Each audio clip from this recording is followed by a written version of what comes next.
ಇದು ನಾವು ಮಂಗಳೂರಿನಿಂದ ಚಿಕ್ಕಮಗಳೂರಿಗೆ ಹೋಗುವಾಗ ಬೆಳ್ತಂಗಡಿ ಸಮೀಪ ಸೋಮಂಥಡ್ಕ ಎಂಬ ಪ್ಲೇಸಲ್ಲಿ ನಾವು ಕ್ಯಾಪ್ಚರ್ ಮಾಡಿದಂತಹ ಒಂದು ವಿಡಿಯೋ. ಈ ಒಂದು ಪೊಲೀಸ್ ಕಾನ್ಸ್ಟೇಬಲ್ ಏನಿದ್ದಾರೆ ರೋಡಿನ ಮಧ್ಯದಲ್ಲಿದ್ದಾರೆ. ಇದು ರಾಜ ರಸ್ತೆ, ಆ ಕಡೆಯಿಂದ ವೆಹಿಕಲ್ ಬರ್ತವೆ, ಈ ಕಡೆಯಿಂದ ವೆಹಿಕಲ್ ಬರ್ತವೆ. ನಮ್ಗೆ ಗೊತ್ತು ವೆಹಿಕಲ್ಸ್, ಟೂ ವೀಲರ್ಸ್ ಇರಲಿ, ಕಾರ್ ಇರಲಿ, ಲಾರಿ ಇರಲಿ ಎಷ್ಟು ಫಾಸ್ಟ್ ಆಗಿ ಬರ್ತದಂತ. ಎರಡು ಕಡೆಯಲ್ಲಿ ಪೊಲೀಸರು ಗಾಡಿಯನ್ನು ನಿಲ್ಲಿಸುವ ಪ್ರಯತ್ನ ಮಾಡ್ತಾರೆ. ಆದರೆ ಈ ಪೊಲೀಸ್ ಆಫೀಸರ್ ರಸ್ತೆಯ ಮಧ್ಯದಲ್ಲಿದ್ದಾರೆ. ಇದು ಎಷ್ಟು ಸಮಂಜಸ? ಅವರ ಜೀವಕ್ಕೆ ಹಾನಿ ಇಲ್ವಾ? ಅವರ ಪ್ರಾಣಕ್ಕೆ ಬೆಲೆ ಇಲ್ವಾ?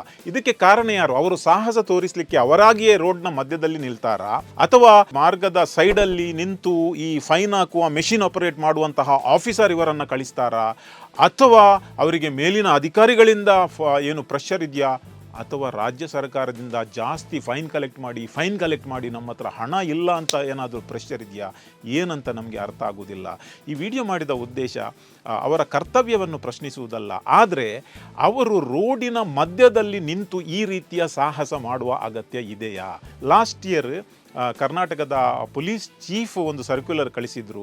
ಮಾರ್ಗದ ಮಧ್ಯದಲ್ಲಿ ವಾಹನವನ್ನು ತಡೆಗಟ್ಟುವಲ್ಲಿ ನೀವು ಬಹಳ ಕೇರ್ಫುಲ್ ಆಗಿರಬೇಕು, ನಿಮ್ಮ ಜೀವಕ್ಕೆ ಅಪಾಯ ಇದೆ, ಬೇರೆ ಗಾಡಿಗಳಿಗೆ ಆಕ್ಸಿಡೆಂಟ್ ಆಗುವ ಒಂದು ಸಂದರ್ಭ ಇದೆ, ಅಷ್ಟು ಖಚಿತವಾದಲ್ಲಿ ಮಾತ್ರ ನೀವು ಗಾಡಿಯನ್ನು ನೀವು ನಿಲ್ಲಿಸಬೇಕು ಅಂತ. ಸೊ ಅದು ಏನು ಆರ್ಡರ್ ಏನಿದೆ ವಿಡ್ರಾವಲ್ ಆಗಿದೆ ನಮಗೆ ಗೊತ್ತಿಲ್ಲ, ಆದರೆ ಇದು ಈಗ ಕಂಟಿನ್ಯೂ ಆಗ್ತಾ ಇದೆ. ಈವನ್ ಮಂಗಳೂರಲ್ಲಿ ನೋಡಿ, ನಾವು ವಾಪಸ್ ಬರುವಾಗ ಪಡೀಲ್ ಸಮೀಪ ಈ ವಿಡಿಯೋವನ್ನು ನೋಡಿ, ನೆಕ್ಸ್ಟ್ ಡೇ 24 ಮೇ ಮಧ್ಯಾಹ್ನ 12:10 ಈ ಪೊಲೀಸ್ ಆಫೀಸರ್ ಪಡೀಲ್ ರೋಡಲ್ಲಿ ಮಧ್ಯದಲ್ಲಿದ್ದಾರೆ, ಒಬ್ಬರೇ ರೋಡಿನ ಮಧ್ಯದಲ್ಲಿ ನಿಂತು ಗಾಡಿಯನ್ನು ಸ್ಟಾಪ್ ಮಾಡ್ತಾರೆ. ಸೊ ಈವನ್ ಸಿಟಿಯಲ್ಲಿ ಪ್ರತಿ 500 ಮೀಟರ್ಗೆ 3-4 ಜನ ಪೊಲೀಸರು ನಿಂತು ಗಾಡಿಯನ್ನು ತಡೀತಾರೆ. ಏನು ಪ್ರಾಬ್ಲಮ್ ಇಲ್ಲ, ಅವರ ಕರ್ತವ್ಯವನ್ನು ಮಾಡ್ತಾರೆ. ಆದರೆ ಅಂಥ ಕರ್ತವ್ಯವನ್ನು ಮಾಡುವಾಗ ಅರ್ಧ ರೋಡನ್ನು ಯೂಸ್ ಮಾಡಿ ಬೇರೆ ವೆಹಿಕಲಿಗೆ, ಬೇರೆಯವರಿಗೆ, ಇನ್ನೋಸೆಂಟ್ ಜನರಿಗೆ ತುಂಬ ಅನಾನುಕೂಲತೆ ಮಾಡ್ತಾರೆ.